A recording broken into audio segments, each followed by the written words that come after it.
안녕하세요. 태도남마 이현우입니다. 요즘 남북관계 썩 편치 않습니다. 이런 시기에 우리나라 공군이 특수임무를 맡는 기동정찰사령부를 신설했습니다. 이 보이십니까? 걸프전, 또 아프간 전쟁 때의 모습인데 이 비행기입니다. 이 비행기에 특전사 요원, UDT 요원을 북한으로 바로 침투시킬 수 있는 그런 기능을 할 수 있는 특수부대입니다. 그리고 이 수송기, 특전 수송기에 이어서 이 보이는 여기 이게 글로벌 호크 무인 정찰기입니다. 이 무인 정찰기와 특전사 요원을 실어 나를 수 있는 또한 수송기로 무장한 기동정찰 사령부 왜 만들었고 어떤 역할을 할지 잠시 후에 살펴드리겠습니다.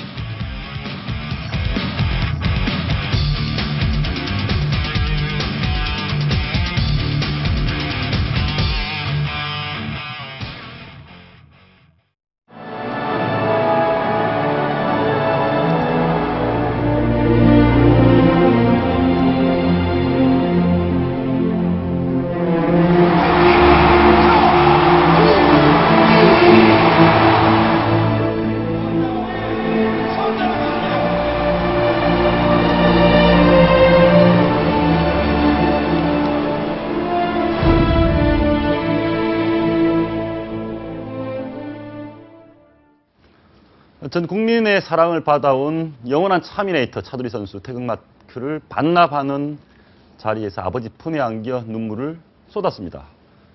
결국 아버지의 그늘을 벗어나지 못했다 이렇게 얘기할 수도 있는데요. 최동철 스포츠 앵커, 양종구 동아일보 스포츠부 차장 모시고 차범근 차두리 부자의 축구 얘기 한번 되돌아보겠습니다. 두 분 어서 오십시오. 예, 안녕하세요. 어저께 현장 다녀오셨죠? 예, 기자회견까지 가서 제가 몇 가지를 물어봤습니다. 쭉 취재하시면서 가장 인상적이었던 모습은 무엇이었습니까? 제가 체육기자 44년 하면서 예. 차두리 선수가 많은 관중들로부터 박수를 받으면서 은퇴하는 거 예. 바로 저겁니다.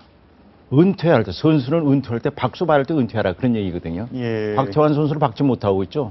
굉장히 어려운 그걸 보면서 한때는 박태환 하면 국민남매였는데 지금은 예. 굉장히 내년 리우데자네이루에서 올림픽에 출전 못하고 메달을 못했을 경우에 비운의 스타로 끝나게 되는데 어제 차두리 선수를 보면서 그 생각을 갖게 됐어요. 예. 네. 혹시 양 차장 차두리 선수 얘기에서 참 이 말은 좀 인상 깊었다 싶은 얘기가 있습니까? 국민이 준 사랑 때문에 지금까지 버텼고 국민이 좋아져서 고맙다. 그러니까 차두리 선수가 지금까지 있게 한 건 결국에 국민들의 사랑이 아니었나. 예. 그것이 저는 가장 인상적이었습니다. 본인 얘기 직접 한번 들어보겠습니다. 차두리 선수 얘기 한번 들어보시죠. 조금 밉더라고요. 너무 축구를 잘하는 아버지를 둬가지고 이건 이놈의 축구를 아무리 잘해도 아무리 열심히 해도 도저히 이거는 근처도 못 가니까 속상함도 있었고 그래도 제가 가장 존경하고 가장 사랑하고 가장 항상 보면서 롤모델로 삼았던 사람이 제 아버지이기 때문에 세상을 살면서 받을 수 있는 가장 큰 선물이고 큰 행복이었던 것 같아요. 예, 아버지 얘기. 예. 요즘 젊은 사람들은 차범근이 얼마나 위대한 선수인지 잘 모르는 것 같아요. 차두리가 영원히 차범근 아버지를 못 뛰어넘었죠? 못 뛰어넘었죠. 차범근은 어떤 선수였습니까? 차범근 감독 하면은 78년 방콕 아시아 경기대회 결승전이 전에 봐서 북한하고 이제 결승전하고 0대0을 비고 그리고 그때는 통독이 안 돼 있을 때요. 서독 분데스리가라고 갔거든요. 요즘 따지면 어떤 선수쯤 됩니까? 그러니까 뭐 메시 정도로 봐야 되겠죠. 거의 메시. 예, 그 메시나 정도. 예. 크리스티아노 호나우두급. 그러면 그리고 그 308개 11년 동안 88년에 예. 은퇴를 하면서 78년에 서독 분데스리가로 가서 308경기에 98골 넣었어요. 갈색의 폭격기. 차범하면 아직도 독일에서는 예. 전설이거든요. 그걸 차두리 선수가 뛰어넘을 수가 없죠. 어제 제가 그걸 물었던 거예요. 그랬더니 한때는 아버지가 미웠다. 근데 예. 나중에 보니까 도저히 현실의 벽에 부딪혀서 그다음에 롤모델이었다 이런 얘기를 하더라고요. 그 얘기에서 하나만 더 좀 물어보고 넘어가겠습니다. 많은 젊은 학생들 같은 경우는 박지성 선수하고 차범근을 비교를 하는데 제가 알기로는 거기에도 간극이 있고 차범근이 훨씬 위대한 선수였다라는 얘기가 많습니다. 어떻습니까? 제가 그 부분에 대해서 차범근 감독한테 여쭤봤죠. 지금 박지성 선수가 프리미어리그 뛰는데 예. 감독님 뛰실 때하고 어떻게 좀 제가 그랬죠. 세 발의 피 아닐까요? 그랬더니 또 감독님 역시 그래도 프리미어리그에서 뛴다는 것만 자체로도 대단한 선수다라고 말씀하셨습니다. 예. 그 얘기 뭐냐면 감독님이 좀 더 차이가 있죠. 물론이죠. 박지성 선수는 맨체스터 유나이티드에서 7년간 뛰면서요, 골은요 27골밖에 넣지 못했습니다. 아, 박지성도 위대한 선수지만 위대한 선수인데 이 선수는 정말 팀을 위해서 희생하는 선수예요. 예. 그렇기 때문에 이 감독이 퍼거슨 감독이 그렇게 정말 맨체스터 유나이티드의 전설로 된 거 아니겠습니까? 박지성 선수는 정말 많은 선수들의 정말 거울이 될 수 있는 예. 그런 선수죠. 예. 그 아버지가 네. 위대한 스타면 자녀가 부담을 많이 갖나 보죠. 당연한 얘기입니다. 어제 그런 얘기를 하더라고요. 예. 한때는 미워했다. 아버지가 너무 잘해서. 예, 뭐 유명하니까 지금도 마찬가지네. 차두리 하면 차범근 감독의 아들 이렇게 하니까 그늘이니까 미워했는데 도저히 현실의 벽에 부딪혀서 자기는 아버지를 롤 모델로 삼을 수밖에 예. 없었다 이런 얘기를 어제 하더라고요. 참 그 차두리 선수 정도 뭐 잘하는 선수인데 그런 정도 스포츠스타가 굉장히 많습니다. 그런데 유독 차두리 선수에게는 별명도 많고요. 뭐 TV 광고에도 슈퍼맨도 되고 로봇도 되고 예. 온 국민이 차두리에게 열광하는 이유는 뭡니까? 그만큼 저 축구에 대한 열정, 그다음 축구를 진짜 열심히 뛰잖아요. 아니 열심히 뛰고 축구에 열정 있는 선수들이 굉장히 많잖아요. 그다음에 또 차두리가 가지고 있는 별명이 또 하나 있습니다. 남들을 즐겁게 해주는 거에서 그래서 소속팀에서는 해피바이러스라고 불리거든요. 해피바이러스. 후배들을 챙기고 선배들을 예. 공경하고 이렇게 아주 뛰어납니다. 그러니까 차두리 주변에 있는 선수들은 그러니까 사람들은 다 차두리를 좋아하게 돼. 그것도 국민도 아마 그러지 않을까 그런 것을 예. 보지 않았을까라는 게 제 생각입니다. 아무튼 차두리 선수는 실력과 다른 뭔가 특별한 게 있는 것 같아요. 제가 보기에는 그 아버지 또 어머니도 저 훌륭하신 예. 분이죠. 그래서 인성이 어제도 보니까 굉장히 훌륭하더라고요. 저는 아주 차두리 선수 어제 더 점수를 더 줬습니다. 어제 예. 인터뷰하면서 차두리 선수 운이 또 좋아요. 그 지난 1월에 있었던 호주 아시안컵 축구 선수권대 우리가 준우승을 거두지 않았습니까? 예. 그때 결정적으로 차두리 선수 역할이 컸거든요. 음. 그 후배들이 다 따라요. 예. 이게 제가 보기에는 앞으로 저는요. 차두리 선수가 뭐 FC 서울에서 1년은 더 뛰입니다. 그리고 이제 독일에 가서 자격증을 따고 자기는 이제 지도자가 되겠다는데 저는 멀지 않아서 우리나라 국가대표 감독도 될 수 있을 아, 것이다. 차두리 선수 저는 그런 정도의 생각을 갖습니다. 리더십과 신망을 아, 가졌으면 그렇습니다. 예. 국가대표 감독도 될 수 예, 있다. 저는 예. 충분히 자격을 갖추고 있다. 그래서 선수. 예.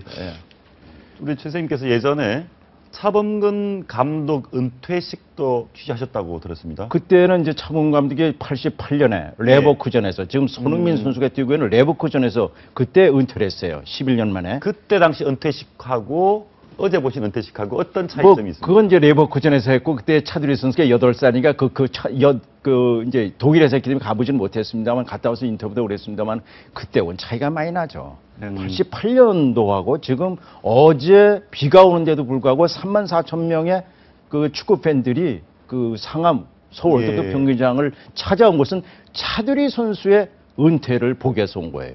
예. 다 기립박수를 보내는데 저도 눈시울이 뜨거워지더라고요. 예. 아. 그리고 참 신기해요. 차두리 선수는 남녀노소 다 좋아합니다. 특히 그렇습니다. 아주머니들이 이렇게 좋아하세요. 왜 좋아합니까? 아주머니들이 차두리 선수. 그게 뭐냐면 주력 좋죠. 예. 지난 우즈베키스탄과의 경기 때 60m를 6초에 달려가지고 정확하게 손흥민 선수의 패스한 거 아니겠습니까? 그래서 골을 짜놨어요. 그런 점에서 제가 보기에는 차두리 선수는 전설이다. 이렇게 전설이다. 생각합니다. 예. 이번에 은퇴 경기가 된 뉴질랜드와의 평가전에서 손흥민 선수가 삼촌이라고 부르는가 봐요. 차두리 선수한테.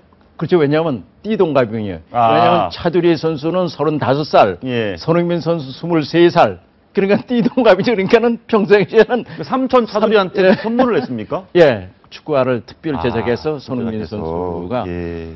이 차두리 선수에게 삼촌한테 축구화를 선물해 줬어요. 슈틸레케 감독도 차두리 선수 은퇴 경기 특별 배려를 했다고. 특별 해줬죠. 왜냐하면 29일 연습할 때 지난 26일 할 때 그 기자들한테 어제 예. 그러니까 31일 뉴질랜드 평가전 때 차두리 선수의 은퇴 경기다. 와서 박수를 쳐달라. 예. 레전드다. 그리고 어제 원래 주장은 기성용 선수잖아요. 예. 기성용 선수의 완장을 차두리 선수한테 줬단 말이에요. 아, 주장 완장을. 예. 예. 그러니까 어제는 그 차두리 선수가 전반전 43분까지는 주장이었었어요. 그리고 지금까지 은퇴식은 말이죠. 보통 보면은 그 전반전 끝나고 나서 그냥 관중석에 있다가 이제 신사복 입고 나왔었는데 어제는 경기에 출전했잖아요. AMT 76번째 경기에 출전하고 은퇴라는 것도 이것도 새로운 예. 그 방법이었습니다. 차두리 선수 얘기 하나 좀 더 들어봤으면 좋겠는데요. 이 차두리 선수가 본인의 가장 중요한 가치를 행복이라고 얘기했습니다. 그 얘기 한번 들어보시겠습니다. 보시죠. 축구하는 내내 아버지보다 잘하고 싶었고 잘할 수 있을 거라고 항상 믿어왔고, 근데 어느 순간부터는 현실의 벽을 느끼게 됐고, 그때부터는 내가 축구를 하면서 행복했으면 좋겠다라는 생각을 참 많이 했어요. 방금 저 얘기는 뭐 축구가 아니라 모든 스포츠 종목에 있는 선수들이 좀 들었으면 좋겠는데 말이 그렇지 않습니까? 축구 선수들이나 야구 선수들이 어떤 스포츠 선수들이 본인 행복이 아니라 성적에만 목을 매지 않습니까? 이번에 차두리 선수가 은퇴할 때 아버지께서도 이제 말리지 않은 이유가 아들이 행복을 찾아가겠다라고 하는데 더 뛰라고 얘기를 못 하겠다고 아버지께서 말씀하시더라고요. 아, 차범근 감독께서. 네. 그래서 이제 체력적으로 보나 이렇게 보면은 국민들은 더 뛰어달라고 하는데 이제 그렇게 여쭤봤더니 감독님이 우리 아들 인생이 행복해야지. 그게 더 좋은 거 아니겠습니까? 말씀하시더라고요. 예. 사실 차범근 차두리 얘기에서 빠질 수 없는 사람이 차두리 어머니 오은미 씨 아닌가요? 그렇습니다. 제가 보기에는 이 80년, 그러니까 78년에 이제 그때 서독이죠. 그때 서독, 예. 통독은 90년에 그때 이제 독일로 서독 분대수리로 가기 전에 결혼했죠. 예. 지금은 뭐 연대와 고대 연고전이 화제도 안 되잖아요. 예. 근데 82년 프로야구 시작되기 전만 해도 가을에 연고전, 고연전은 굉장히 관심이 있는데 차두리 선수의 어머니가 연세대학교 음대를 나온 오은미 씨고 예. 아버지인 차범근 씨는 고대를 나왔기 때문에 또 예. 화제였거든요. 또 미팅에서 화제였다. 만나가지고 결국 결혼했는데 저는 그때 당시에 전 연대를 다녔기 때문에 차범근 감독 어제 제가 그런 얘기를 기자회견하면서 물었어요. 내가 차두리 선수의 아버지 차범근 감독을 현역 때 은퇴라고 이제 세월이 흘러서 아들인 차두리 선수의 은퇴 기자회견을 제가 물으니까 나도 감회가 깊다. 예, 이런 그러시겠네요. 얘기를 했어요. 정말 감회가 깊어요. 근데 축구의 전설이 너무 아름답게 은퇴하는 것이 나에겐 굉장히 이런 것도 있구나. 반면에 박태환 선수는 지난번에 약물 복용 때문에 이 눈물로 겪고 있는 걸 보면서 내년 리우데자네이루에서 꼭 성공해야만 정말 비우는 스타가 안 될 때 이런 생각을 제가 10일 갖게 됐습니다. 저희가 들어보니까 차두리 선수 초등학교 동창들한테 얘기를 들어보니까 차두리 선수 어머니가 식당에서 밥 먹는 예절까지 차두리 선수한테 매우 엄격했다고 해요. 그래요. 그러면서 저 집의 컨트롤 타워는 엄마인가 보다 그렇게 생각했다고 하거든요. 그 정도로 역할이 많았나 보죠, 오미 씨가. 어제도 말이죠. 차두리 선수 얘기를 하면서 제가 기자회견을 들으면서 저 인성 교육이 잘 됐구나. 인성 교육이 잘 됐구나. 부모님이 잘 가르쳤구나. 왜 후배들이 차두리 형 그리고 많은 사람들이 좋아할까? 그 이유가 바로 있었어요. 차두리 선수가 정말 옳게 자랐고 그다음에 선수로서 갖춰야 할 인성을 다 갖추고 있었고요. 또 팀을 위해서 자기는 사실은 저는요. 물론 FC 서울에서 1년 더 뛰어야 됩니다. 대표 선수 더 할 수가 있어요. 차두리 선수같이 노련한 경험, 그다음에 게임 운영, 이 슈틸리케 감독이 지난 호주 아시안컵 우즈베키스탄과의 경기 때 손흥민 선수가 전후반 뛰고 0대 0이었을 때 3천 단지 더 뛸 수가 없으니까 감독한테 저를 교체해달라고 그러더라는 거예요. 근데 차두리 선수가 이 슈틸리케 감독한테 이러니까 전술을 바꾸는 게 어떠냐. 그래가지고 그랬더니 슈틸리케 감독이 그래 좋다. 그러면 최전방으로 손흥민 선수를 놓고 이근호 선수를 미드필드로 하자. 그걸 보면 말이죠. 얼마나 이 차두리 선수가 후배들을 위해서 봉사하고 또 차두리 선수 얘기를 감독이 받아들인 거죠. 알겠습니다. 차두리 선수 어릴 시절 얘기를 하나 들어보니까 저도 깜짝 놀랐습니다.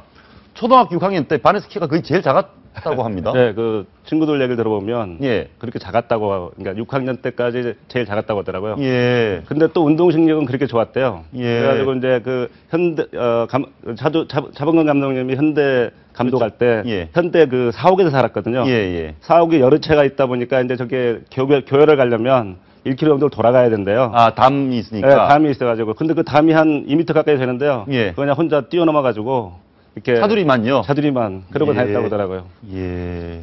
그리고 저기 차두리 누나도 예. 차 하나. 차 하나. 예, 육상 선수였까지. 아, 네. 육상 선수였군요. 예. 예. 경상북도 저기 경상남도인지 거기 경북 대표, 대표, 예. 대표까지 했다고. 근데 그렇게 운동신경이 참 뭐 이런 말씀드리기 그렇지만 차두리 선수의 뭐 가정사적으로 좀 어려움이 있었지 않습니까? 그래서 어머니 예. 오미 씨가 둘이 생각만 하면 가슴이 미어진다 그런 얘기도 있었습니다. 뭐 그런 거 좀 있었습니다만은 뭐 사상이기 때문에 제가 더 이상 말씀드리지 않겠습니다만은 예.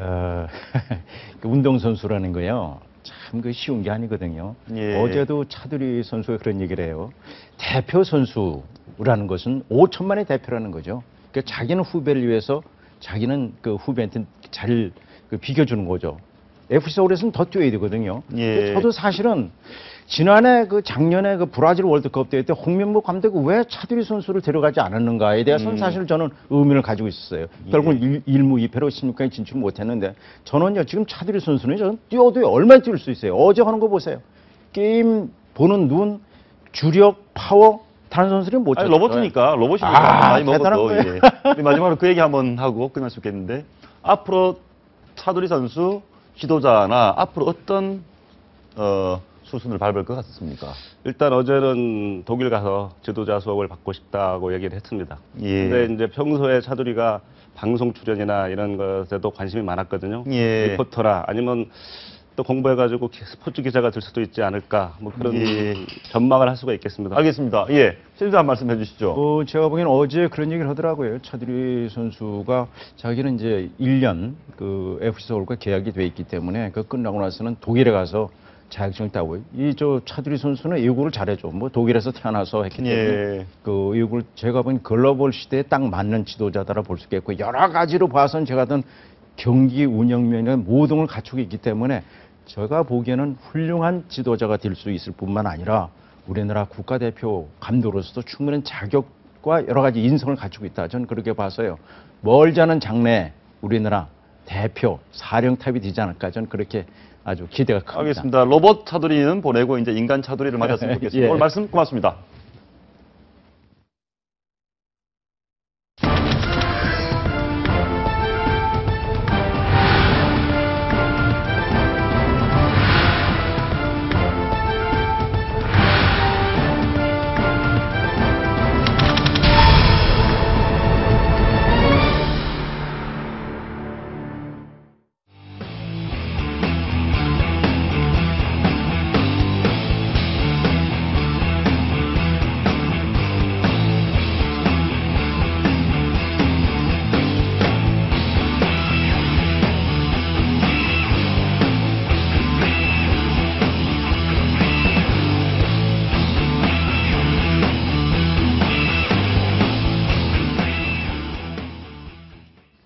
네, 새정치연합 문재인 대표에게 입은 4.29 재보선은 지난 28 전당대회에 이어서 두 번째 축을 고비인 것 같습니다. 그런데 새정치연합 비노 그룹들이 일제히 문 대표와 거리두기를 하고 있습니다. 문재인 대표 사면 초과에 빠졌다는 얘기도 나옵니다. 우리 정치부 이남희 기자 통해서 설명 들어보고 대화 나누겠습니다. 설명 주시죠. 네, 안녕하세요. 바로 4.29 재보선은 새정치민주연합 문재인 대표의 리더십 시험대가 될 전망입니다. 근데 문재인 대표 보시는 것처럼요, 사면 초과에 휩싸였다. 이런 얘기들이 많습니다. 바로요, 정동영, 천정배 전 의원이 탈당을 해서 새정치민주연합을 위협을 하고 있고요. 더군다나 특히나 비노그룹에서 문재인 대표를 좀 도와서 많이 지원을 해줘야 되는데 아주 지금 거리두기를 하고 있기 때문입니다. 두 번째 인물 바로 박지원 의원입니다. 소위부답이라고 사자성어를 한번 정리를 해봤는데요. 문재인 대표가 도와주세요라고 요청을 했지만 웃으면서도 아직 말은 아끼는 상태입니다. 내일 새정치민주연합 문재인 대표가요. 바로 박영선, 안철수, 김한길, 문희상, 박지원 의원까지 모두 당대표급 인사들을 초대해서 만찬을 열어서 바로 지원 요청을 한다는데요. 박지원 의원은 먼저 선약이 있다, 갈 수 없다 이러면서 문 대표의 요청을 거절했습니다. 마지막으로 새정치민주연합의 권노갑 고문 보시겠습니다. 만장일치, 동교동계 문재인 대표 안 돕기로. 이게 무슨 얘기일까요? 바로 어제 그 동교동계 인사 60명이요. 바로 김대중 전 대통령 묘역 참배를 마치고 60명이 거수 투표를 했습니다. 새정치민주연합의 권노갑 상임고문이 이번 재보선에서 새정치민주연합 후보를 도울 것이냐 말 것이냐 거수 투표를 했는데요. 만장일치로 돕지 않는 게 좋겠다 이런 결론이 났다는 겁니다. 권노갑 상임고문도 문재인 대표 요청을 받아서 움직이기가 좀 어렵게 됐는데요. 이 난관을 문재인 대표가 어떻게 헤쳐나갈 수 있을지 주목됩니다. 예, 방금 보신 것처럼 문재인 대표 사면 초과입니다. 그러면 어젯밤에 있었던 상황부터 얘기를 먼저 한번 나눠보시겠습니다. 보시죠. 예. 네, 어제 밤 상황이 어떤 얘기냐면요. 제가 예, 가서 들어가서 보시죠. 예, 예. 어젯밤에 무슨 일이 있었냐면,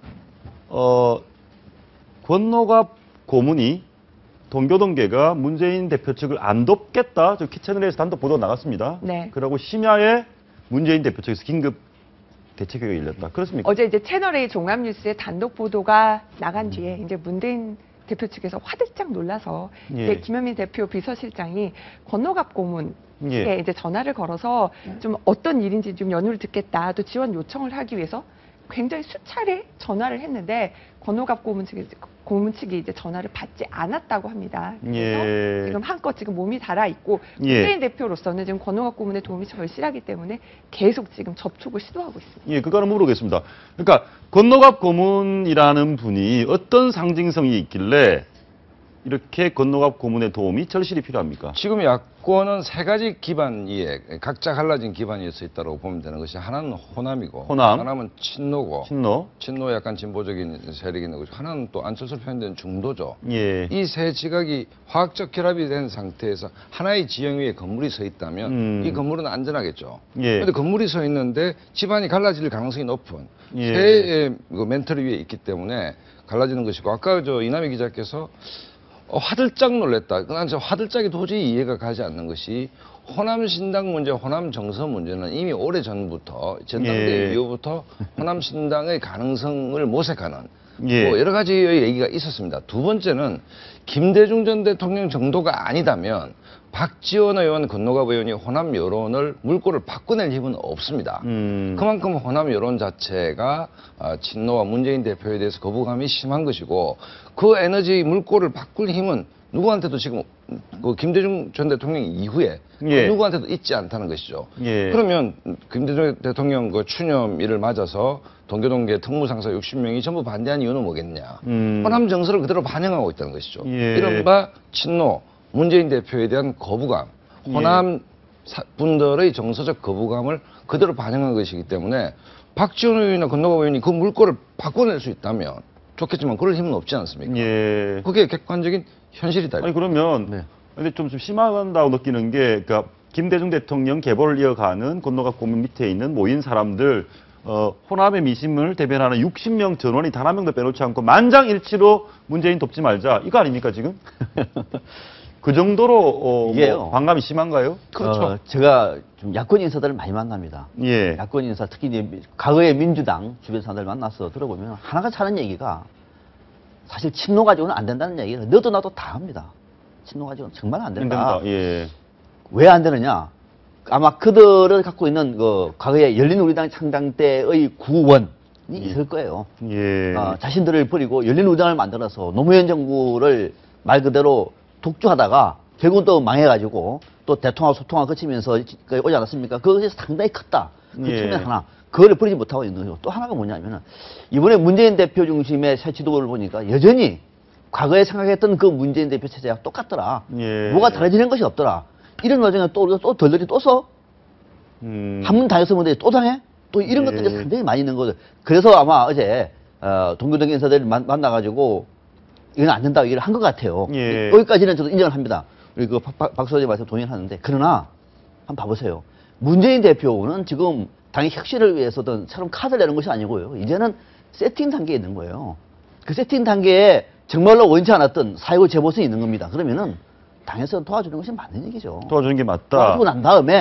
도와주고 난 다음에 승률이 이끌고 적어도 당에 있는 어른들이라고 얘기하면 도와주고 난 다음에 올 연말쯤에 대해서 문재인 대표한테 내년 총선 정권 재창출을 해서 카드를 내놔라 라고 말하는 것이 맞는 거지. 그동안에 하는 행동들을 쭉 보니 도와줘도 이 사람들 뭐 안 그럴 것 같다. 나중에 기억 못 할 것 같다. 그런 거 아닙니까? 그러니까 그렇다고 하더라도 어제 만났던 분들이 그래도 당 안에서는 어른들 아닙니까? 그죠?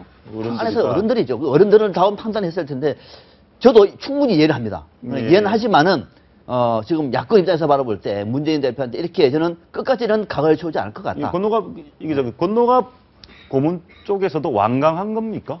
일단 이제 권노갑 고문은 어떻게 설득하느냐 이 문제인 것 같고요. 왜 반대했는지 좀 의견들을 좀 제가 소개를 한두 가지. 예. 한 분은 이제 왜 반대라는 것은 문재인 돕기 반대. 예. 그러니까 예를 들어 새정치연합 후보 돕기 반대죠. 예, 정확하게 말해서 예, 정확하게 말하면 그렇죠. 그렇죠. 그래서 왜 안 반대냐? 특히나 관악을의 경우는 정동영 전 의원이 출마를 하는데 권노갑 고문이 정동영 전 의원 떨어뜨기 사실상 낙선 운동에 나설 경우 15년 만에 복수혈전으로 비칠 수 있다. 그러니까 정동영 전 의원과 권노갑 고문의 또 그 과거의 그런 인연 때문에 이게 어떤 그 악연 때문에 그런 게 아니냐는 오해를 받을 수 있으니까 나서지 않는 게 좋겠다. 복수혈전 얘기가 그 얘기군요. 그렇죠. 예. 복수혈전이 무슨 얘기냐 또 궁금해 하시는 분들도 있을 텐데요. 2000년도 그러니까 김대중 정부 당시에 정동영 당시에 이제 굉장히 소장파 의원이었는데 바로 그 청와대 최고위원회에 있습니다. 김대중 전 대통령 면전에서 바로 당시 정권 실세였던 권노갑 고문에게 사퇴하시오. 우선 후퇴를 요구하면서 결국 순명이라는 말을 남기고 권노갑 고문이 그 자리에서 물러난 바 있는데요. 그런 15년 만에 다시 복수혈전이 되는 거 아니냐. 이런 우려 때문에 이제 그 선거를 돕지 말라 이런 얘기도 나오기도 했다는 겁니다.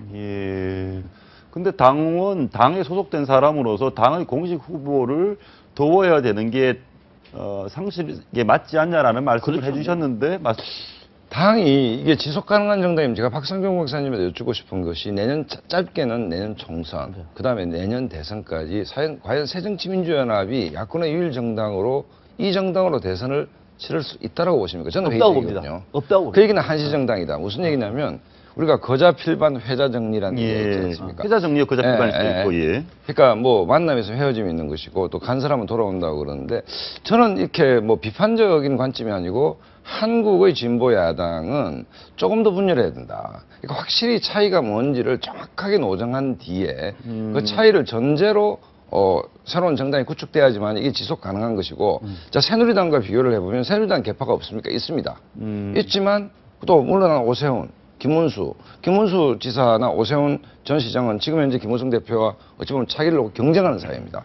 하지만 어찌됐든 선거에 한 목소리를 내면서 지원을 하는 데에서 당내 마찰이 없습니다. 뭐 인생관도 비슷한 것 같아요. 정치를 보는 시각이나. 그런데 아까 말했듯이 지금 야권은 세 가지 지형 위에 하나의 건물이 서 있는 형식 때문에 지형이 갈라지면 건물은 무너질 수밖에 없지 않습니까? 그렇기 때문에 차라리 선거 성배를 떠나서 한번 좀 더 확실하게 차이를 노출하는 것도 방법이다 이런 생각이 저는 저 취재는 동의합니다. 그러니까 황 박사 얘기에 대해서 지금 그 논리에 반대하는 것이 아니라 그럼 그것을 결정할 타이밍이 언제죠? 내년 총선입니다. 지금은 아니잖아요. 그러니까 지금은 문재인 대표한테 아직 남아있는 혁신의 카드가 남아있습니다. 아예 없습니까? 남아있습니다. 그 남아있는 것을 카드를 보고 난 다음에 이 정당 가지고는 정말 내년 총선 못 치르겠다. 앞으로 대통령 선거 안 된다라고 판단하시면 그때 어르신들은 행동이 더 늦지 않아요. 지금은 4.19 재보선에서 이제 뭔가 문재인 대표가 당의 중심체를 가지고 일을 하려고 하는 상황에서 4.19 재보선이 있는데 이마저도 우리 못해? 그렇게 하면은 혹시 올 말에 문재인 대표가 잘못한다고 하더라도 이 어르신들은 동교동 인사들은 할 말이 없는 거예요. 자, 재밌는 게 관악을을 보면 정동영 전 의원이 와서 이제 판이 커졌지 않습니까? 판이 커졌는데 과연 김희철 전 위원장이 후보가 됐다면 김희철 전 의원은 그러니까 동교동 쪽이죠. 박지원 쪽이죠. 박지원 호남을 국회의원 두 번 아마 구청장 2번 정도 했을 겁니다. 했다면 정동영 의원이 난 절대 못 나왔을 거라고 봅니다. 공간이 안 생기기 때문에. 그런데 희한한 게 자 봅시다. 손학규, 안철수, 박지원, 그다음에 뭐 관악의 김희철. 희한한 게 당심에서 이기고 이른바 삼성 휴대폰보다 더 성능이 좋은 친노모바일에 나가 떨어지는 거거든요. 아, 그러면 여론에서 있다면 정태호 후보에 대해서 관악을의 인지도가 높아야 됩니다. 예. 주민들이 잘 몰라요, 사실은. 이 매직, 이 친노 예선전에만 전가의 보도처럼 나오는 이 마술, 이 예. 마법에서 야권이 풀리지 않으면 그러니까 친노는 모바일 이게 워낙 성능이 좋아서 친노만 났으면 무조건 다 됩니까 모바일로? 지금까지 아까 손학규, 안철수, 박지원 줄줄이 떨어졌지 않습니까? 예. 줄줄이 나가 떨어졌는데 결집된 소수가 있는 것이죠. 그러면 이 소위 그 민심과 당심이라 했을 때 민심에서 겨우 이겼다 했을 때는 관악을 주민들의 민심이 반영돼 있어야 되는데 예. 이 간격이 너무 큰 것이죠 지금. 그렇지 않습니까? 예. 그것도 이 문제를 극복하지 못하면 그 관련해서 하나 좀 물어보겠습니다. 중간에 여기서 하나 또 짚어야 될 게 박지원 의원은 지금 어떤 입장입니까? 문재인 박지원 대표 의원은- 무슨 식사 밥 먹는데 안 가겠다고 했다면서요? 일단은 이제 두 가지로 봐야 돼요. 한 1, 2주 전에 문재인 대표가 박지원 의원, 광주에서도 다 박 의원님 얘기합니다. 좀 도와주세요라고 했는데 일단 봅시다. 하면서 아. 박지원 의원은 지금 몸값을 높이고 있습니다. 그리고 예. 내일 바로 아까 설명드렸던 것처럼 전직 당대표급 인사들을 모아서 같이 저녁 7시에 만찬을 하면서 선거 도와달라고 부탁할 예정인데 박지원 의원은 선약이 있다고 안 가겠다고 했습니다. 예. 이것뿐만이 아닙니다. 예. 지금 김한길 전 대표도 초대를 받았는데 김 전 대표가 몸이 안 좋은데 이러면서 지금 갈지 말지 마음을 결정을 아, 못했습니다. 그렇군요. 이게 지금 조금씩 파장이 커지고 있다. 일단 동교동계에서 일단은 깃발을 돕지 들고, 않겠다. 예. 깃발을 들었고 박지원 의원은 선약 있다고 안 가고 예를 들어서 김한길 전 대표까지 내일 참석을 하지 않는다면은 문재인 대표가 좀 더 어려운 처지에 처할 것 같고요. 또 하나요. 내일이 저녁 7시 만찬이거든요. 예. 근데 이 모양을 놓고도 사실 당내에서 좀 말이 많습니다. 왜요? 예를 들어서 나머지 초대하는 분들을 낮에 오찬을 했으면 기자들이 취재를 많이 해서 어떤 말씀들을 하셨는지 더 기사를 크게 보도할 수 그렇겠네요. 있는데요. 예, 예. 7시에 만찬을 하면 비공개로 하겠다는 거고 기자들 취재가 더 어려워지거든요. 예. 이거는 그럼 문재인 대표 우리가 들러리스라는 얘기냐. 음. 라고 보여질 수밖에 없다는 거죠. 그러니까 결국은 문 대표가 다른 분들 참여를 독려를 하더라도 예. 좀 더 같이 하는 모습을 보여주려면 형식이나 이런 것들을 좀 더 잘 갖춰줘야 되는 게 아니냐. 뭐 이런 얘기들도 당내에서 나오고 그건 있습니다. 맞습니다. 예, 대표님 그러니까 한 물어볼게요. 네. 아까 막 출범했는데 도와줘야 되는 거 아니냐라고 했는데, 그렇지. 근데 도움을 받으려면 좀 이렇게 삼고초려가 아니더라도 정중하게 찾아가고 해야 되는데, 전화 한 통밖에 안 왔다. 그 문 대표는 너무 뻣뻣한 거 아닙니까? 그러니까 만약에 그렇다고 얘기하면 그러니까 예. 문재인 대표가 정말로 도움이 필요하면 필요한 만큼의 예의를 갖춰야 될 텐데 그 예의라고 얘기하는 거 봐보세요. 당 대표지 않습니까? 예. 당에 존재해 있는 분들이 도와주는 건 당연한 거죠. 예. 아니 그러면은 반대하면 아예 탈당을 하세요 그냥. 독촉적으로 만들면 되는 거죠. 그런데 앞서 그 박성호 박사님 말씀하신 것 중에 김희철 관악 의뢰 예. 김희철 전 의원이 나섰으면 더 좋았을 텐데 저 그다음 동의합니다. 그런데요? 그러면은 그것이 만약에 다 정답이라고 얘기하면 이 원로들은 당내에서 이것을 상행식 공천을 처음에 막았어야 되는 거죠. 상행식 공천을 막았는데도 불구하고 밀어붙였다. 상행식 공천 아니면 친노가 있지 않습니까? 저도 이긴다고 봅니다. 그럼 그때 막았어야 되는 거죠. 그때 막았는데도 불구하고 친노를 공천할 상행식 했다라고 얘기하면 안 도와줘도 괜찮아요. 명분이 있잖아요. 근데 그때는 가만히 있다가 이제 와가지고 친노가 또 다르잖아요. 됐는데도 불구하고 그걸 명분을 해가지고 도와주지 않는다는 얘기는 새정치민주연합에 몸을 담고 있는 사람의 국민의 자세가 아니다라는 측면 하나, 그거 하나 하고 예. 또 하나가 뭐냐면은 이것이 유권자들이나 국민의 명분을 지기 위해서는 뭐냐면 명분이라고 얘기하는 거는 문재인 대표한테 끊임없이 당 혁신을 압박을 해서 내년 총선에 나름대로의 어떤 혁신의 카드를 지기 위해서는 이분들의 목소리가 국민들이 와닿아야 돼요. 국민들이 와닿을까요? 당 지도부가 어려운 상황에서 도와달라고 했는데 도와주지 않고 결국 이번에 완전 완패를 해서 칩시다. 사전 사패. 문재인 대표가 책임을 물려 쓸 겁니다. 그럼 이분들은 무슨 말 하죠? 그러니까 이렇게 정치를 하면 안 된다는 거예요. 아니, 제가 대단한 정치 전문가는 아니지만 지금까지 봤을 때 아까 휴대폰보다 더 심한 모바일 최강 성능 폰이 있다고 했지 않습니까? 그 폰, 최강폰이 계속 매직이 먹겠다는 자체가 그동안에 친노 쪽에서 다른 사람한테 공간도 안 주고 독점했고 그러면 이렇게 당해서 싸다라는 여론도 있다는 얘기를 제가 드리고 싶은 거예요. 그러니까 이제 호남 정서가 심상치 않다는 것이 아까 전제는 뭐냐면 박지원 의원이 스승을 따르자니 사랑이 울고 사랑을 따르니 그 얘기는 무슨 얘기냐면 그 정치인이라는 것은 민심 위에 떠 있는 배 아닙니까? 그럼 예. 호남 같은 경우에는 아까 열린우리당 말씀을 하셨는데 기본적으로 그 친노 주도권 하에서 호남이 갖고 있는 소외감이 거의 임계점에 와 있는 거 아닌가라는 어떤 측면이 더 있는 이상 것이고 참지 못할 정도까지. 그다음에 박지원, 권노갑 정도, 특히 박지원 의원 정도의 정치적 리더십이 아까 말씀드렸듯이 이 호남의 어떤 정서를 뒤집어낼 만한 힘이 있느냐? 그렇지는 않거든요. 예. 김대중 대통령의 비수 이미지가 강하기 때문에 그렇기 때문에 호남 다음 총선도 있고 어쨌든 호남 신당이라는 큰 흐름, 큰 어떤 쓰나미가 오고 있는데 저는 오고 있다고 봅니다. 예. 이 오고 있는 데서 이거를 역행한다. 역행할 수 있을 만큼 정치적 힘은 없다. 그렇기 때문에 뭐 동교동 원로들 아니 박진호 의원이 좌고우민하는 측면도 단순히 문을 돕겠다 안 돕겠다보다는 아까 말씀하셨듯이 회자 정리의 시기에 있는 거 아니냐 이렇게 봐집니다. 여기서 말을 좀 마무리를 해보겠습니다. 그러면 결과가 어떻게 될 것 같습니까? 4월 29일 선거 전까지 그럼 이 모양으로 갑니까? 아니면 좀 도와줍니까? 어떻게 됩니까? 도와줍니다. 소극적으로 도와준다고 저는 봅니다. 권노갑 박지원 의원이 도와줄 거다. 그러니까 비노 인사들 인사들이. 등등이 그리고 안철수 전 대표의 경우는 바로 그 문재인 대표 측근인 새정치민주연합 정태우 후보 내일부터 관악을 지원을 하거든요. 그러니까 안철수는 도와주기 시작하고 안철수 네. 의원은 동교동계도 저는 도와줄 예외는 거다. 아니 근데 뭐 도와주고 안 도와주기보다 지난번 대선을 우리가 다시 리뷰를 해보면 안철수 그때는 의원이 아니죠. 안철수 의원이 문재인 대표를 도왔습니까? 안 도왔습니까? 애매하죠. 네. 예, 높이는 애매하다. 많은데, 네. 지금 이제 굳이 내군 좁혀보면 광주, 네. 그다음에 관악, 성남은 호남 분들이 많이 사시는 데입니다. 안철수 의원이 도와서 얼마나 도움이 될지는 사실은 좀 잘 다만 이제 모르겠고. 본인 존재감 높이는 네, 측면에서 그렇죠. 네. 그렇기 때문에 이게 사력을 다해서 예를 들어서 오세훈 전 시장이 관악에 돕는다. 사력을 내서 도울 겁니다, 아마. 예. 그런 측면에서 어느 정도 결기 있게 돕느냐의 문제에 대해서 저는 약간 회의적이다 이렇게 봅니다. 그런 면에서 뭐 말 마무리를 그렇게 하면 될 것 같습니다. 그 문재인 대표께서 더 적극적으로 간절하게 도와달라고 하면 그렇죠. 그렇게 하고 앞으로의 문재인을 봐달라. 솔직히 그랬잖아요. 당의 친노에 진짜 치였도 안 나고 하겠다라고 말했고 그것을 위해서 지금 당의 당 지도부를 새롭게 개편하는데 4.19 재보선이 큰 시험대라고 얘기하면은 당 안팎의 인사들이 도와주는 것은 저는 지극히 정말겠습니다. 지금 말씀 듣다 보니까 세상이 참 돌고 도는 것 같습니다. 꼬리에 꼬리를 물고 과거에 구원이 있고요. 그렇죠. 오늘 좀 설화를 일으킨 분이 있어서 이 얘기 짧게 좀 하고 네. 마무리하겠습니다.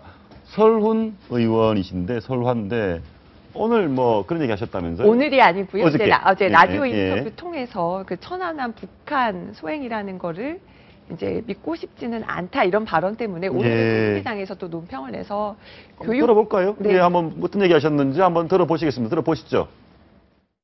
아니라고 지금 주장하는 사람들도 있잖아. 북쪽이 우리가 했습니다라고 사과를 한다든지 이런 데에 그거 얘기가 교과서에 실려야지. 저희도 제가 제일 황당했던 게 북쪽이 저희가 천안함 폭침시켰어요. 아주 미안해요라고 하면 그때 교과서에 실어라라는 게 말이 북한이 그럴 사람들입니까?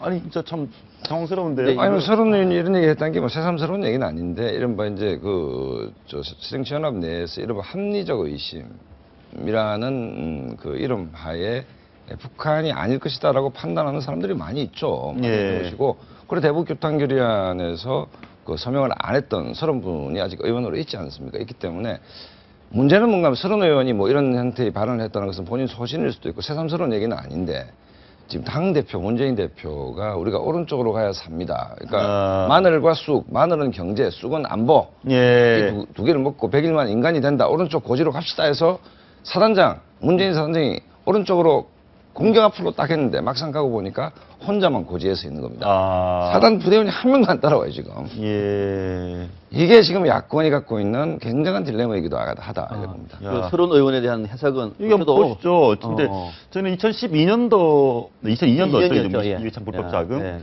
근데 20만 달러 받았다라는 얘기를 했는데 유죄 판결을 받았죠. 사실이 아니었지 않습니까? 그렇죠. 그렇죠. 거짓으로 판결이 나서 서른 의원이 법적인 처벌을 받았습니다. 그렇습니다. 그리고 2014년도에는 지난해죠. 네, 박근혜 작년에 이제 청와대에서 7시간 동안 뭐 했나 이제 이른바 박 대통령 연애 발언으로 논란을 빚기도 했었고요. 예. 그다음에 한국관광공사 이제 국정감사 때 당시에 이제 잔이윤. 79살이었던 잔이윤 감사를 대상으로 79세면 쉬어야지 왜 일하나 이런 발언으로도 논란을 빚기도 했고요. 뭐 아니 본인 이런 이런 의원님들의 본인 소신입니까? 아니면은 뭐 이런 얘기를 통해서 뭐 존재감을 저는 이게 정치적 계산이 일정도 깔려 있다고 보는 것이 예. 지난번 그 야당 전당대회를 보면 정청래 의원이 당원대회원에서 표를 거의 못 얻었습니다. 그런데 2등 했죠. 예. 3등으로 최고위원이 됐는데 그 여론조사에서 여론조사 압도적으로, 2등 했죠. 1등 했어요. 예, 예. 여론조사에 응하는 사람이 누구겠습니까? 이른바 이제 소위 그 새정치연합 내의 좌파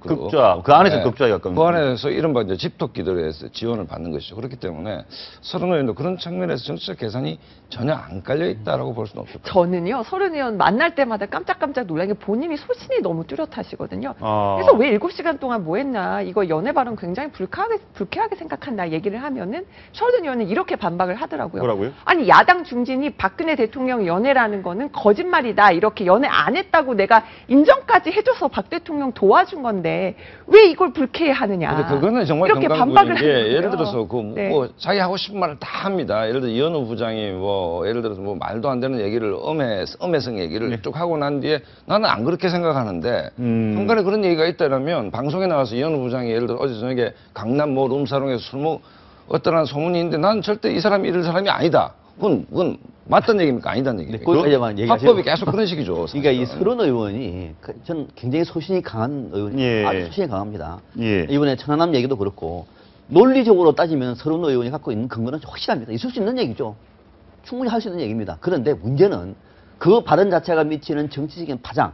서른 의원도 실현하는 것이 아니라 정치적으로 판단하고 하는 겁니다. 아, 정치적 판단하고 합니까? 근데 예. 이것이 이제 정치적으로 어떤 영향을 미칠 것인가에 대한 판단이 좀 부족하다 보니까 설화가 되고 있는 거거든요. 그러니까 천안함 문제도 아니, 대한민국에서 국방부 발표 믿지 않는 사람 굉장히 많습니다. 예. 굉장히 많습니다. 그것도 단비대에 된다는 이유도 없는 것이고 그건 본인 판단이라고 하더라도 마침 문재인 대표가 예. 쑥과 마늘을 통해 가지고 안보 정당을 거듭나고 있는 이 상황에서 저 얘기가 어떤 정치적인 효과를 만들어낼 것인가에 대한 조금만 고민하면은 할 필요가 없는 얘기는 안 하는 것도 괜찮거든요. 박사님 천안함 가보셨습니까? 혹시? 좀 못 가봤습니다. 네. 서른 의원은 가보셨는지 모르겠고 소장님 가보셨습니까? 저는 못 가봤습니다. 제가 지난주에 가보니까 이런 무슨 뭐 내부 폭발설 이런 얘기가 그렇다 하더라고요. 초등학생이어도 가보면 잘하다고 정부 발표가 하더라고요. 맞다는 게 믿겨지거든요. 서른 의원께서는 다녀오셨는지는 모르겠네요. 그런데 아까 했던 얘기 서른 의원이 박근혜 대통령 관련해서 했던 얘기 한번 들어봤으면 좋겠는데요. 얘기 한번 들어보시겠습니다. 청와대에서 7시간 동안 뭐 했나 이 얘기입니다. 뭐 대통령이 연애했다는 얘기 거짓말이라고 생각합니다. 문제는 그게 아니라면 더 심각한 게 있습니다. 이 화법이 그런 겁니까? 그렇죠. 매번 그렇죠. 함부로 발설하기 애매하고 위험한 대통령 연애라는 말을 꺼내놓고 아니라고 믿는다. 그러니까 일본 말에 갑자기 생각해 일본 단어 중에 속마음이 있고 예. 겉마음이 있는 거 아닙니까? 예. 그러니까 하고 싶은 주장을 다 해놓고 난 아니라고 생각합니다. 그게 정치인이 할 수 있는 화법은 아니죠. 합법은 아니다. 알겠습니다. 마지막으로 그 얘기 한번 해보죠. 이분이 한 말 중에 가장 그게 노인 발언입니다. 네. 예, 잔이윤 79세 그 얘기. 네. 그런 부분은 정말 치명적이지 않습니까? 근데 그것도 논리적으로는 저는 맞다고 봅니다. 아니 공무원이 정년 연장이 있지 않습니까? 정년제도가 정년제도에 예. 비추어 볼 때라고 얘기를 했어요. 정년제도에 비추어 볼 때 정년제도가 정년제도 왜 있습니까? 그러니까 정년제도에 비추어 볼 때 79세 나이가 많은 나이다. 집에 쉬라고 한 것 아니냐? 예. 정년제도 볼 때 그러니까 앞에 그 빼버리면 뒤에 거는 그냥 개심한 얘기나 논리적으로 맞지만은 그러나 듣는 사람 입장에서 보면은 앞에 정년보다는 뭐 79세다 집에 가라고 이렇게 말을 드릴 수가 있으니까. 게다가요. 아니, 예, 새정치 저는. 민주연합이고 그때 문희상 당시 비대위원장 박지원 의원 저보다 70대 이상이었고 네. 아주 왕성하게 활동을 하고 있는데 그런 발언을 해서 그러면 이렇게 열심히 일하는 새정치 민주연합 그 중진 의원들은 뭐냐 뭐 이런 얘기들까지 알겠습니다. 나와서 앞으로는 설화보다 말씀을 잘해서 기분 좋게 하신 분 얘기를 다음번엔 나눠봤으면 좋겠습니다. 오늘 말씀 고맙습니다. 고맙습니다.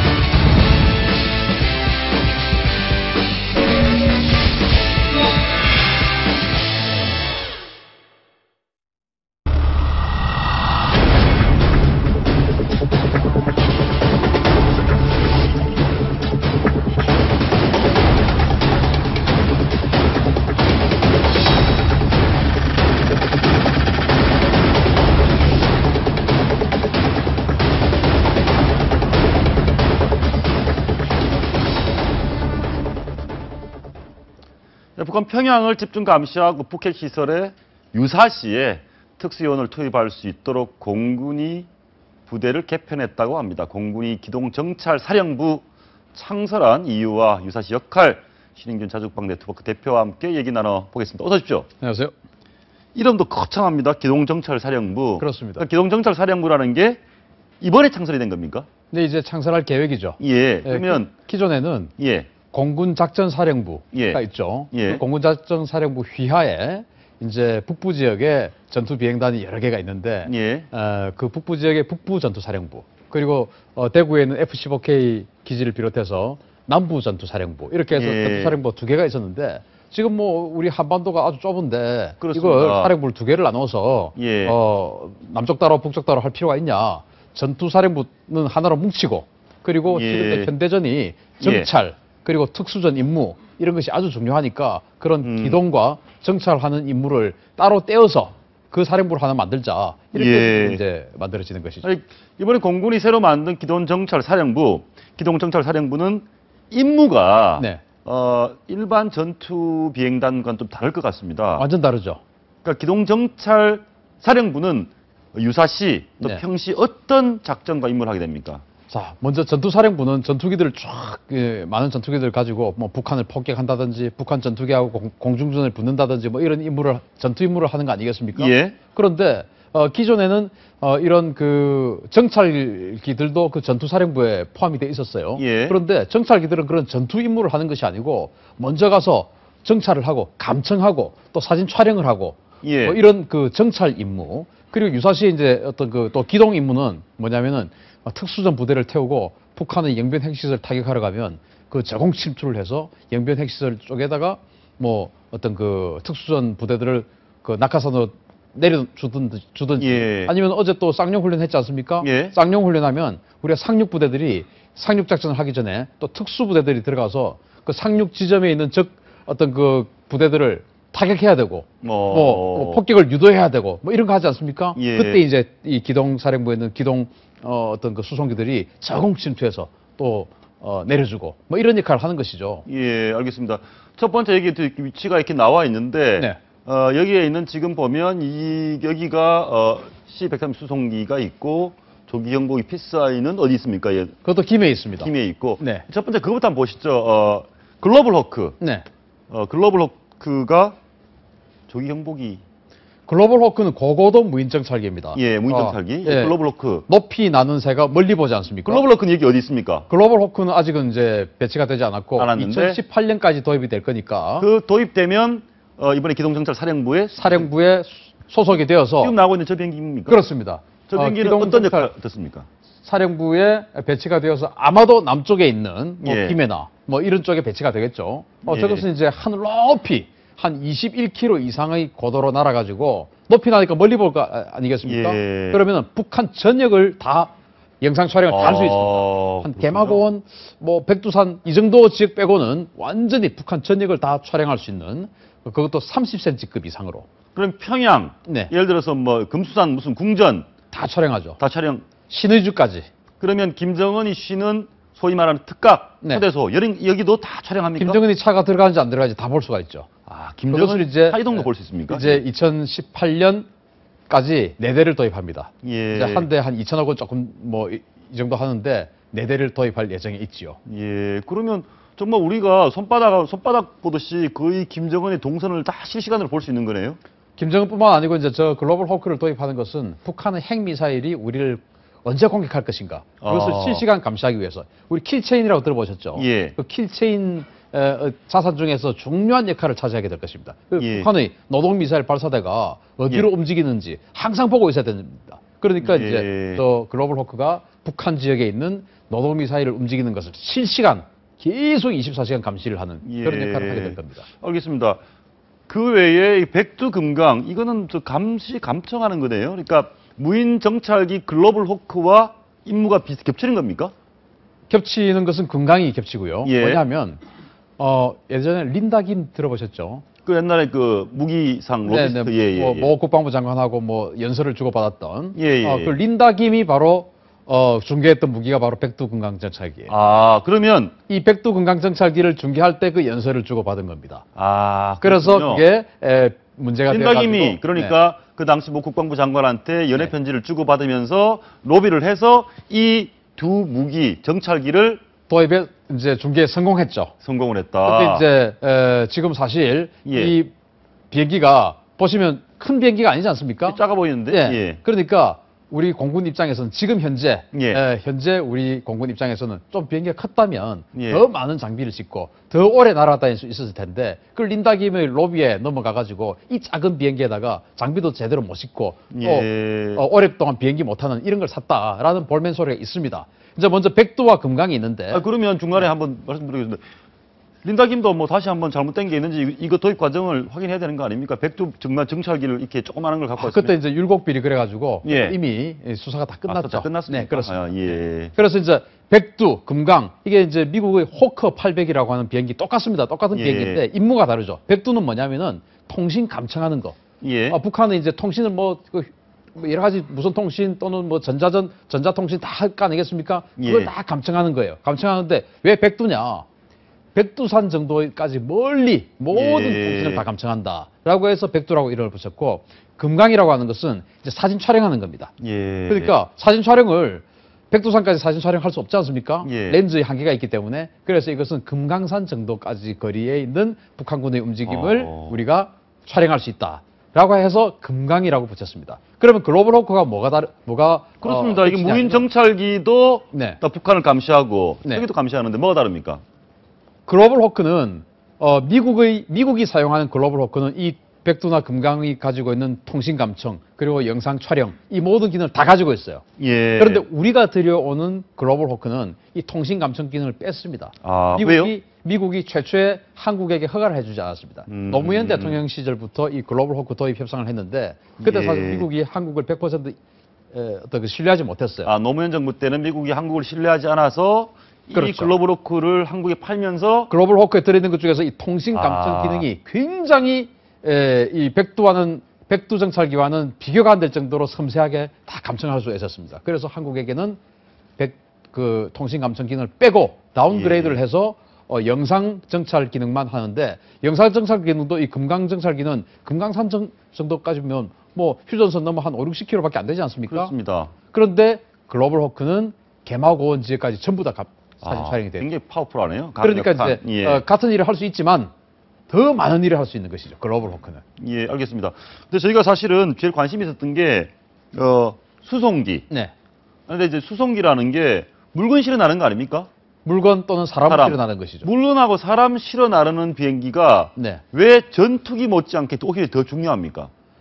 이제 전투기는 적 전투기를 상대하고 전투기가 할 수 있는 일이 제한돼 있죠. 전투기는 하늘에서 뭔가가 보이면은 미사일이나 폭탄을 떨어뜨려서 파괴시키고 이런 것은 잘 할 수 있지만 전투기를 타고 뭔가 사람이 가서 섬세하게 암살을 한다든지 뭔가 자료를 갖다가 훔쳐온다든지 지금 나온 장면이 이제 130 C-130 수송기인데 그런 일을 할 수가 없지 않습니까? 그러면 그런 일을 하기 위해서는 사람을 보내야 됩니다.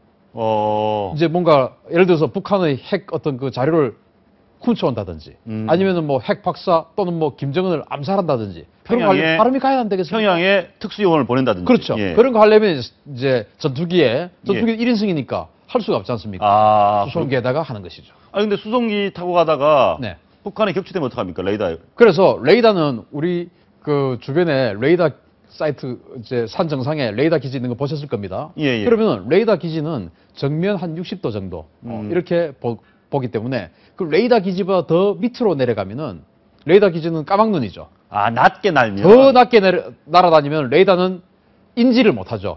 우리가 뒤통수에 우리 뒤쪽으로 사람이 싹 지나가면 우리가 눈은 앞에 달려있기 때문에 모르지 않습니까? 그런 것처럼 레이더도 자기보다 더 밑으로 지나가면은 뭐 어떤 일이 있었는지 알 수가 없습니다. 그래서 저공 침투를 하게 됩니다. 그럼 보시죠. CN-230 우리나라가 보유하고 있는 이번에 기동정찰사령부에서 사용하고 있는 수송기. CN-235, 이제 C-130이 우리가 사용하고 있는 수송기들인데 이 CN-235는 인도네시아와 스페인에서 만든 겁니다. 그걸 우리가 지금 도입을 했고 C-130은 이제 미국에서 만들었죠. 록히드 마틴에서 만들었는데 저게 나오는 건 CN-235. CN-235죠. 보기에도 뭐 썩 좋아 보이지는 않습니다. 비행기가. 그렇습니다. 저거는 뭐 여러 가지 절충 교육 때문에 샀고 또 지금은 KFX 파트너가 바로 저 회사입니다. 인도네시아의 저 CN-235를 만드는 회사가 우리 파트너예요. 그래서 뭐 우리하고 지금 여러 가지 교류를 하고 있는데 과거에 우리 대우에서 만들었던 K200이라는 장갑차를 인도네시아에 판매를 했습니다. 그때 절충 교육으로 또 우리에게 들어오고. 그러면 결국 이제 C-130이 개조된 MC-130을 쓰는데 저 비행기를 타면 UDT 뭐 특전사 요원들이 저 비행기를 타고 북핵 시설까지 영변이나 평양까지 침투가 가능합니까? 침투가 가능하다라고 나와 있죠. 그 침투를 하려면은 저공 비행을 해야 되지 않습니까? 예. 그런데 저공 비행을 하다 보면 이를테면 야간에 예. 아주 뭐 시속 600에서 800km 정도의 빠른 속도로 가다가 산이 갑자기 불쑥 나타난다든지 예. 바위가 불쑥 나타난다든지 그럼 추락할 거 아닙니까? 부딪히겠죠. 예. 그러니까 미리 저 지금 MC-130 앞에 있는 저 코가 있습니다. 예. 저게 이제 지형 추적 레이더가 들어있는데 아. 저 레이더를 가지고 앞에 뭐가 있는지를 미리미리 감지해서 예. 자동 함법 장치, 즉 야간이든 주간이든 안개가 꼈든 언제든지 저공 비행을 해서 아주 튀어나와 있는 저 그렇죠. 코 부분, 예. 저게 레이더. 예. 그렇습니다. 저게 이제 레이더가 다 들어있습니다. 그래서 산을 뭐 아주 살짝 넘나들면서 저공 비행을 할 수 있게끔 해놓은 게 바로 MC-130 버전이에요. 그걸 지금 우리가 몇 대 도입을 하려고 하고 있습니다. 아니 대표님 그런데 북한도 우리가 이런 특수전 수송기를 갖추고 유사시에 평양으로 특수요원을 보낼 거다라는 사실을 북한도 알고 있습니까? 알고 있죠. 예. 예를 들어서 우리가 북한이 어떤 무기를 사는가를 보면 어떤 예. 무기를 생산하고 하는가를 보면 저 사람들이 저 무기 갖고 뭐 할 건가를 다 분석하지 않습니까? 예. 이를테면 300mm 방사포 북한이 만들면 저걸 가지고 우리 공군기지 타격하겠구나. 예상이 됩니다. 예. 북한도 남한 쟤들이 MC-130 비싼데 왜 사지? 당연히 저공 침투를 하겠다라고 생각을 하죠. 알겠습니다. 그럼 우리 굉장히 막강한 건데 네. 하나 더 있네. 조기 경보 피스아 이건 뭡니까? 이거는 많이 본 듯도 하고. 네, 지금 뭐 우리 뉴스에 많이 나왔던 겁니다. 예. 2012년도에 우리 공군이 4대를 도입을 한 건데 이 비행기도 그러니까 이번에 특수전 기동정찰 사령부에 소속되는 거네요. 들어가야죠. 예. 지금 저 이제 비행기 위에 있는 뭐 뾰족뾰족하게 튀어나와 있는 게 있네. 뾰족뾰족한 것도 있고 저게 다 안테나입니다. 예. 그리고 그 위에 무슨 저 비행기인데 기둥 같은 게 있지 않습니까? 뾰족하게 네. 튀어나와 있네요. 저게 바로 레이더입니다. 아. 엄청나게 큰 레이더죠. 예. 이제 저 E737이라고 하는 보잉에서 만든 그런 비행기를 군용으로 개조한 건데 E737이라고 하면 우리 그 국내선 항공기에 예. 좌석이 양쪽으로 3개씩 있는 비행기 아시죠? 예. 그게 바로 E737입니다. 그걸 예. 군용으로 개조해서 위에다가 저 큰 레이더를 얹었는데 여기 뾰족뾰족하게. 네. 예. 저 레이더가 한 600km를 봅니다. 어. 그러면은 이게 이제 적의 어떤 움직이는 하늘에 움직이는 모든 것을 다 감시를 하죠. 그리고는 예. 이제 우리 전투기들을 지휘를 합니다. 그러면은 그러면은 이 조기 경보기가 북한의 전투기들이 움직이는 걸 낱낱이 다 보죠. 예. 그러면은 북한은 우리를 못 보는 거 아니겠습니까? 그러네요. 그러면 이 조기 경보기 다 보면서 이 조기 경보기가 수십 대의 우리 전투기들을 지휘합니다.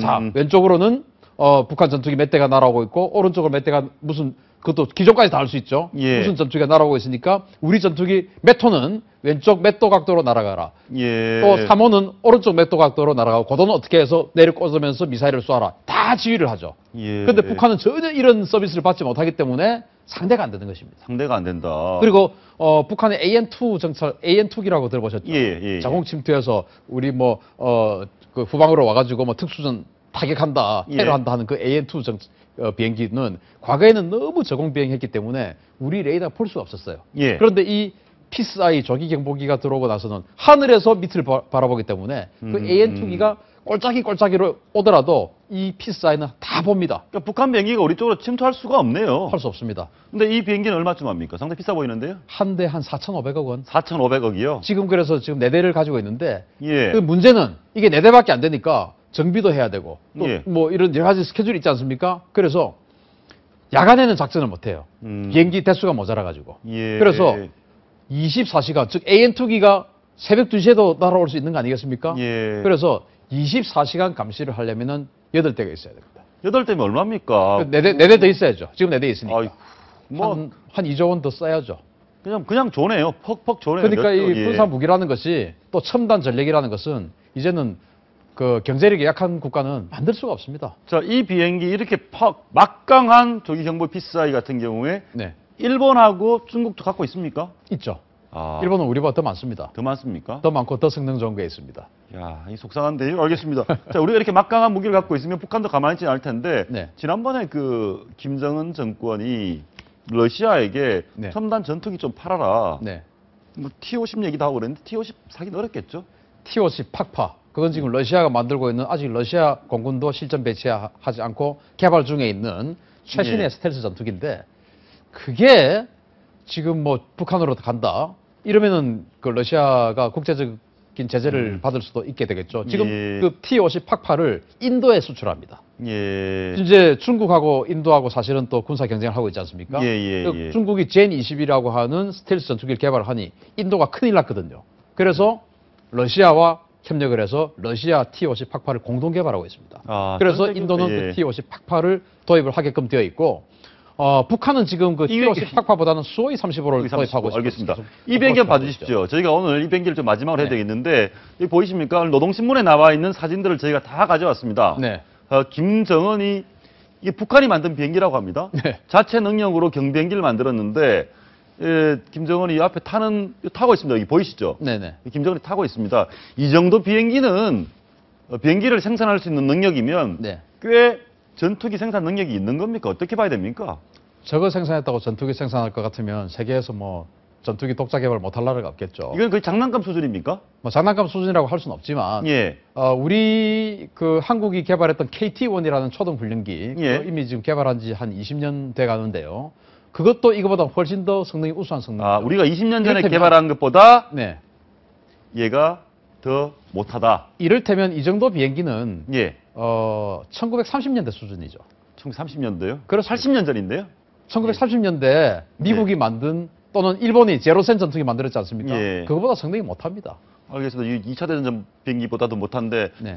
꼭 한번 누가 물어봐 달라고 했어요. 이 비행기가 굉장히 경비행기고 가벼워 보이거든요. 네. 이런 비행기는 혹시 김정은같이 무거운 사람이 타면 혹시 조종에 문제가 있거나 그러진 않습니까? 바람에 영향을 많이 받거나?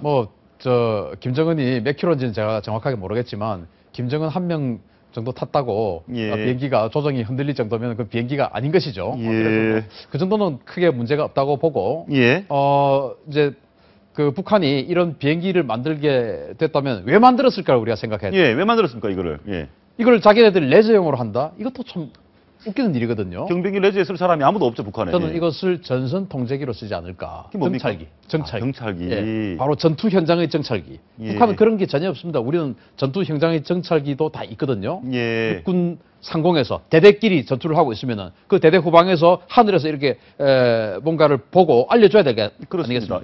그런 역할을 할 용도로 쓰지 않을까라고 생각을 합니다. 이 비행기는 정찰용이다. 네. 그러면 나름대로 이렇게 비행기는 아주 성능은 떨어지지만 그런 역할은 충분히 할 수 있는 비행기라고 보시는 거죠? 그렇습니다.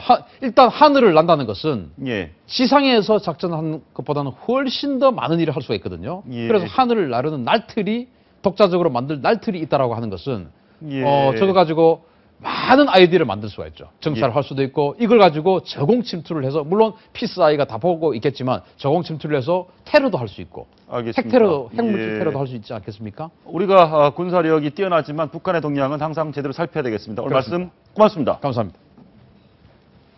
그럼 여기서 마치겠습니다. 내일 시간 찾아뵙겠습니다. 시청해주신 여러분 고맙습니다.